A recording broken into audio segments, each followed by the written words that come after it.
Hello everyone, welcome to New Gen Politics. University of South Australia researchers are calling for exercise to be a mainstay approach for managing depression, as a new study shows that physical activity is 1.5 times more effective than counseling or the leading medications. Published in the British Journal of Sports Medicine, the review is the most comprehensive to date, encompassing 97 reviews, 1,039 trials, and 128,119 participants. It shows that physical activity is extremely beneficial for improving symptoms of depression, anxiety, and distress. Specifically, the review showed that exercise interventions that were 12 weeks or shorter were the most effective at reducing mental health symptoms, highlighting the speed at which physical activity can make a change. According to the World Health Organization, 1 in every 8 people worldwide, 970 million people live with a mental disorder. More than 1 in 5 US adults live with a mental disorder, and over 1 in 5 youth ages 13 to 18, either currently or at some point during their life, will have a seriously debilitating mental illness. So, from this article, we get two major pieces of information. One, the mental health statistics are bad. They're really bad.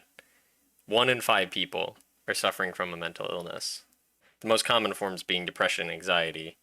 And so, why do we have this massive increase in mental health issues compared to previous decades? Well, there's numerous reasons, and I won't get into all those today. We'll break those up into different segments later on, and I'm sure most of you have gleamed one or two possible reasons, but this is very interesting. The other half of the article, that exercise is found to be 1.5 times more effective than counseling or leading medications. Now, this isn't to say that those two things don't work. Counseling can be incredibly helpful for people, and when needed, the right prescription medications can be helpful too. But this is saying that those aren't the only two things that you can do, which is what a lot of people have believed, that there are other changes you can make to your daily life and your physical health that will improve your mental health. And this is solely focusing on exercise. This isn't taking into account nutrition or sleep or anything else, which are also all very beneficial to your mental health. But just exercise alone, super beneficial.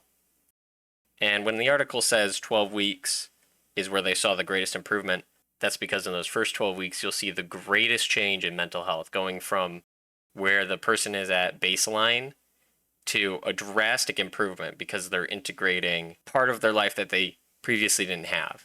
The uptick in exercise, like anything, if you start eating healthier food, you start getting more sleep, the initial first weeks is where you're going to see this massive increase in how your mental health responds to your physical health. And that doesn't mean that it goes away after 12 weeks. It just means the results slow over time. You won't see as drastic uptakes as you would in the first 12 weeks. But 12 weeks, not a very long time. 3 months. And once you're in that routine, hopefully you'll perpetually keep that habit. That will help improve your mental health. But this is really fascinating. And it goes to show that there's a clear lack of fitness in this country. I think most people are aware of that, judging by the obesity crisis we have been facing for decades.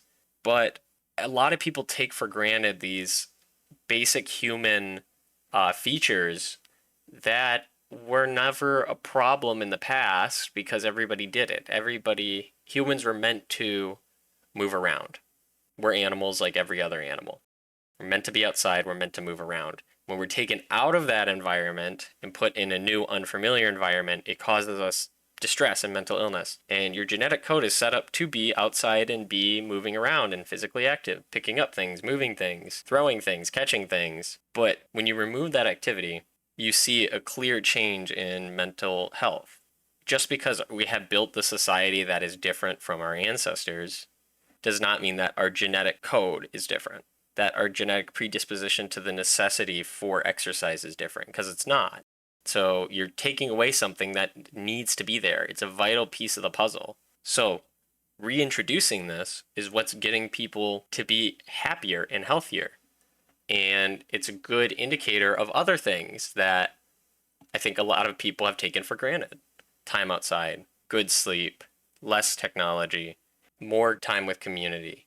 There's certain things that build a human's mental health, things that are necessary for us to function as the animals we are. And to completely ignore those things is what's gotten us into this situation and why we've seen this massive decrease in mental health over the years. So just try it out.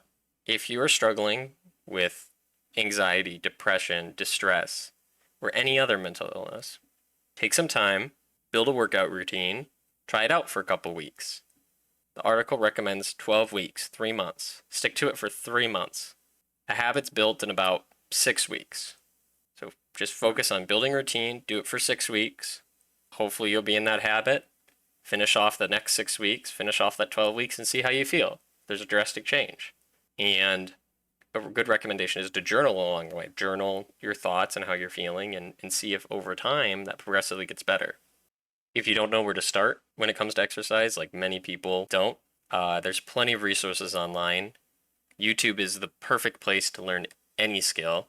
A channel I recommend if you're going to start at-home exercises, calisthenics, HybridCalisthenics on YouTube. If you need some inspiration to exercise, Noel Deyzel on YouTube. Plenty other fitness influencers who can walk you through each exercise you need if you're going to a gym, or if you want to just start doing things at home, how to be safe, how to build a routine. All that positive influence is out there. All that information is out there. Give it a look. I'll link those 2 channels I mentioned in the description below, and I encourage you to give it a try, and let's fight mental illness together. So now that you've heard what I think, please let me know what you think down in the comments below. And don't forget to like, share, and subscribe.